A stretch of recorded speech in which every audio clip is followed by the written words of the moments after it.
Hello and welcome to my channel. My name is Heather. I am a wife, a mother to soon to be 6, and a homeschooling mom trying to figure things out year by year as we go. Lately, I've been posting a lot of YouTube shorts on nutrition during my pregnancy, and so I wanted to talk about that today in a video and kind of just go over the details of what I'm eating, why I'm eating it, and how you too can eat this way and feel your absolute best during pregnancy. So like I've already said, this is my 6th pregnancy and I am about 27 weeks pregnant now. About 3 years ago, prior to my 5th pregnancy, my husband and I decided to make a major change in our diet. With my 4th pregnancy, I decided, hey, let's be vegan. I don't know why I decided that, but it felt like that was the next step in our health journey. So we were vegan for a little while, probably 2 years. And in that time, I suffered so much with stomach pain and just digestive issues. My husband also was kind of struggling with digestive issues. We didn't really see the connection until my husband came across a video talking about nutrition, especially in children, and how nutritious the carnivore diet is, especially for children. And of course, you'll do anything for your children, and that's why we decided to at least give it the benefit of the doubt and look into it. When we did, we decided, hey, let's try this out. Maybe it'll make us feel better. Maybe our digestive issues will go away. And so we did the carnivore diet for about a month strictly. And this included our children as well. We did include some fruits and yogurt and honey for them. During that time, all of our digestive issues, including chronic constipation, diarrhea for some of us, and other issues like sleep or joint pain, headaches, fatigue, all of that went away. So we decided to stay on this diet, but as time went by, our diet progressed into what it is today. I've always loved baking. It's something that I love to do. I've baked my breads in the past and still to this day will bake bread and sell it at farmers markets. It's just a passion that I have. So trying to find ways to eat those types of foods in a healthier way has been the most challenging part of this diet. I think that we have a really good balance now where we're able to still enjoy the things that we love and have the bulk of our nutrition coming from animal-based foods. Some of the questions that I get, what are you eating and what are you feeding your kids? So for the kids, let me just go over this really quick before I dive into the details. Every day we eat the same things. And yes, that sounds so boring, but when your body is getting what you truly need for it, it is not boring and it's satisfying, and you look forward to those meals every single day. For some people, the thought of eating eggs for breakfast every day would gross them out. I'm that person too. I, every morning on a vegan diet, ate a huge bowl of oatmeal with chocolate and peanut butter and all the sugars and fruit on top, and that was something I looked forward to because it was satisfying my sweet tooth. And of course, what kid is not gonna want to eat a big bowl of sugar when they wake up in the morning? But slowly over time, we have found foods that just work for us, things that we have on repeat, things that we keep stocked up in the fridge for whenever we are craving those sweet treats. And I think that it just is working so much better now that we've found our balance, especially for our family. What do we eat for breakfast every day? Every day it's gonna be about the same. I do eggs and I do some type of meat. Sometimes it's just sausage, sometimes it's bacon, sometimes it's ground sausage, and sometimes it's just eggs. And usually with my eggs, I'm adding a good amount of butter to it, and I'm usually topping it off with some type of raw cheese. So we're getting lots of good nutrition in just our first meal of the day, which is breakfast. While we're on the topic of breakfast, there is one day out of the week, sometimes every other week, where I will make a special treat. Now, I know that this is not animal-based, and I know that there's a lot of conflicting, thoughts and opinions, but I don't want to be so strict with my children to where they feel like they have kind of this struggle with their diet and eating and make it something where it becomes a eating disorder or whatever have you. I want to find a healthy balance, and while we do enjoy all of our food and nutrition every day for the most part, there are those days where we just let them be kids and we let them enjoy a special treat or a special breakfast.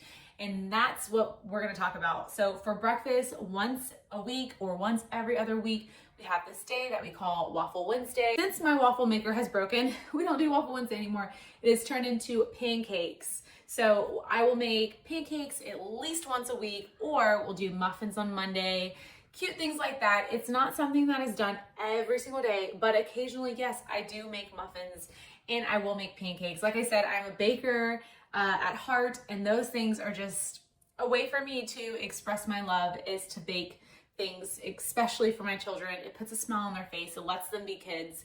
And I know that they're gonna get still way more nutrients and better nutrition in their diets later on that day and throughout the week that any other American kid is getting in their diet every day. And that just makes me feel better knowing that. So that's breakfast. It's usually always the same thing. Like I said, eggs and some type of meat. Lunch is a tough one for me because I feel like my kids just don't eat lunch. I don't know, they're more snackers, and that's kind of how I am too. So for lunch, I will typically just make like a snack tray. Like I said, we do eat fruit, and occasionally, I'm not sure if a cucumber falls under the category of fruit or vegetable, but I'll pick up cucumbers. We also grow some in the garden. We'll chop those up with some sea salt on top. They'll have cubed cheese. They'll have the turkey pepperonis that we really love, regular pork or beef pepperonis. We do lunch meat a lot and some fresh fruit. And those are the type of things that I put like on their snack tray, which is what they'll typically have for lunch.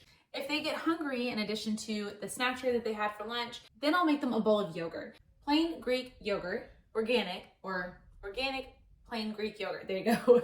And I will pour a little bit of honey on top and sprinkle some cinnamon, depending on what kid it is. Some of them like the cinnamon, some of them don't. And then some frozen wild blueberries. And that's another great snack that they love. It's super high in protein. It could actually be lunch. And it kind of satisfies their sweet tooth and makes them feel like they're having like a fun treat. So we do lots of Greek yogurt in this house, and we do lots of snack trays. I do hard-boiled eggs. Like I said, we do lunch meat and the pepperoni turkeys and the, I'm trying to think. Oh, and hot dogs. We love hot dogs. Contrary to what you've been told, hot dogs are not unhealthy. It's just meat that has been encased into a hot dog. Now, of course, there are bad sources of like certain foods that you want to try to avoid that are overly processed. You get better quality. So if you're going to be picking like a hot dog or something that has like a bad rep to its name, make sure that you're picking like the best quality that you can find. And so that's what we do. So we eat a lot of hot dogs too because they're easy. And what kid does not like hot dogs with a little bit of ketchup? As far as myself and what I eat for lunch, it's always going to be a leftover. Typically, we'll have ground beef in the fridge from dinner from the previous night, and I'll do that with some shredded cheese and maybe some hot sauce. Maybe it's like a leftover steak. And then if there's nothing like that left over, I'll make myself a snack tray and I'll eat like what the kids are eating, and that's what I'll have for lunch. I am a huge snacker. So when it comes to snacks, I have got to have something that is going to satisfy me, especially during pregnancy, but also that's going to be healthy. So I'm not reaching for fruit constantly because, again, fruit does have fructose in it. So I don't want to be consuming too much sugar in my diet, and I want to make sure that when I'm reaching for a snack, it's really high in protein and it's actually satisfying me instead of just kind of giving me that hunger cue to want to eat more and more. One of my favorite snacks is cheese sticks. I love cheese sticks. I will eat, 3 in a day, but I try not to. Another one is cottage cheese with grapefruit. Love that one. Cottage cheese is just like one of my favorite snacks to eat, especially adding it to like taco bowls or, on some soup, maybe on top of your eggs. It's really delicious and it adds a ton of protein to your diet. So those are the snacks that I will usually reach for when I'm feeling hungry. When it comes to dinner, we keep it very simple. And this can be the hard one because you want to make sure that you're getting enough meat for your family, especially if it's going to be the main focal point of your menu. So for us, we'll typically buy a really big slab of some type of meat. Typically it's like a New York strip because that I feel has more leaner meat, which isn't giving me as much fat, and I'm able to get more meat out of it. It's about $9.99 a pound where I am. So it's not crazy expensive. It's a little more reasonable than a lot of the other cuts of meat like ribeye. Those are a little bit more expensive, but I really enjoy the New York strip. So that's the one I get, and I'll buy 20 pounds of it from Costco and I'll cut my own steaks. I'll get about 16 steaks out of that, and we will have that for dinner until we run out. And then when we run out, I will also from Costco cook up some ground beef. I'll cook that in bulk. That way we have leftovers for lunch, and then possibly if we don't eat that for lunch, we have a little bit for dinner and I can throw it together with something else. I also look for sales at the grocery store. Recently, my local grocery store had a ton of chicken legs on sale, so of course I'm gonna pick that up. We have a large family. Although we try to eat as clean as we can and get grass-fed, grass-finished, sometimes it just isn't in our budget, and I'll find things that are on sale, like these chicken legs. They were $1 a pound. Like, that's such a great deal. So I snagged a bunch of those, and I will just bake those up, season them, and that's what we'll have for dinner, chicken legs. We'll do the same thing with chicken wings. I'll do chicken thighs like that, and depending on how much meat I get out of that particular night's worth of dinner, I might pair it with like a starch. So maybe, I want to say once a week we'll pair it with a starch, and usually it's white potatoes. I think those are the ones that are a little bit less as far as like lectins and toxins go. So we'll pair it with those, and I'll just throw them in the oven and roast them, and then we'll have that with our chicken or our steak or whatever the meat is that we'll have. Another really great one to have on hand, and this could be great for lunches too if your kids are going to school. Meatballs. Meatballs are so good. There is one by, I think it's Force of Nature, and they are so delicious. My kids love them. I will pick those up, and when we're doing like wing night, we'll pair the meatballs with our wings, or even for lunch, I'll warm up a bag and they'll have that with cheese, and it's the perfect meal for breakfast, for lunch, for breakfast even. Wait, I said that. It's the perfect meal for breakfast, lunch, or dinner. So those are great to also have on hand when you're trying to find something quick and delicious and easy to throw together. Another easy meal that we have maybe once a week is roast. Roast is super easy to throw into your oven. It's convenient. It is cheaper. Usually it's about, I don't know, $5.99 a pound. You can get a really big thing of roast, and when you have a large family, that can go a long way. We're not super into pork over here, so I know that's a little bit cheaper of a cut of meat, but we try to stay in the beef chicken realm. I'm allergic to seafood, so we don't eat any seafood. So that's mainly what we eat, and depending on how tired we are of it, I'll change it up according to like flavor. Like maybe we'll do like our chicken will be, maybe I'll shred it off the bones and we'll do chicken tacos. But obviously with no tortillas, we'll just do like chicken bowls. Or another fun thing to do is to stick it in like an enchilada casserole, which, oh my gosh, I have to share that one day in one of my YouTube shorts. If you're looking for a way to replace your tortilla, there is this delicious cottage cheese wrap that you can use. It makes the most delicious enchiladas ever. And basically you just blend eggs and cottage cheese and Parmesan cheese into a blender. You pour it out on parchment paper and you bake it for 20 minutes. And it's this wonderful, flexible, tortilla-like flatbread, and you can stuff it with whatever you want. I always make it with ground beef because, again, we're going for cheap here. We're going for large quantities to feed the whole family, for leftovers the next day. It is like a family favorite, and it's so good. We top it with cheese, and I will top it with enchilada sauce. I find the cleanest one that I can get from the grocery store, and I'll pour a little bit of that on top, and then obviously queso. You can't have enchiladas without queso. So we poured that on top as well, and it is so, so good. Those are the dinner ideas that I have. I hope that that helps.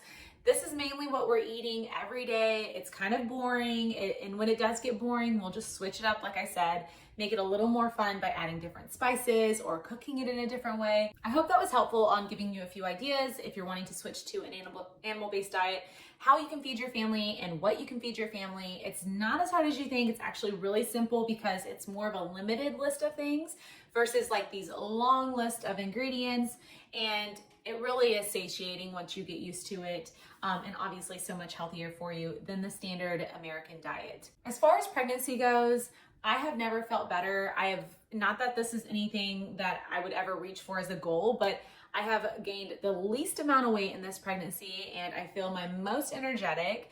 I've mentioned in the past that I've struggled with varicose veins, and I still do this pregnancy, but I'm almost 7 months pregnant, and my varicose veins are not hurting near as much as they did with my previous pregnancy. So I totally contribute that to health and fitness, especially to the way that this diet is, more than any other diet that is marketed as healthy. I just feel my best. So don't be afraid to try this if you're pregnant, especially if you're early in your pregnancy and you're feeling super nauseous and tired and fatigued. I never ever once felt that way in this pregnancy. There were moments where food would gross me out, or maybe I felt a little fatigued, but in every single one of my other pregnancies, I was so nauseous, could not stand to look at certain foods, could not smell certain foods without feeling disgusted. And in this pregnancy, sticking to more of an animal-based diet, making sure I was getting high amounts of protein in the morning, even if I had to force myself to eat it, it really, really helped in the long run, because this has just been the best pregnancy that I've ever experienced. All right, you guys, that is it. That is all that I have for you. I really, really hope that you give this animal-based diet a try. I hope you guys enjoyed this video. If you did, please hit that thumbs up button. Please hit that subscribe button, turn on notifications so you can get notified anytime I post a video. And until next time, thank you guys so much. God bless.